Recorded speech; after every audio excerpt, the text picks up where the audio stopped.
What if you start your own clothing line? I was thinking about starting something a little bit more exotic. As long as it's not tequila.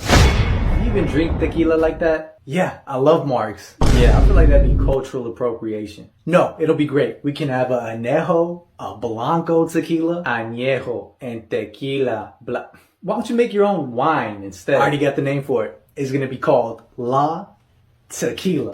Hey, tequila. Bad Bunny fell during CBO at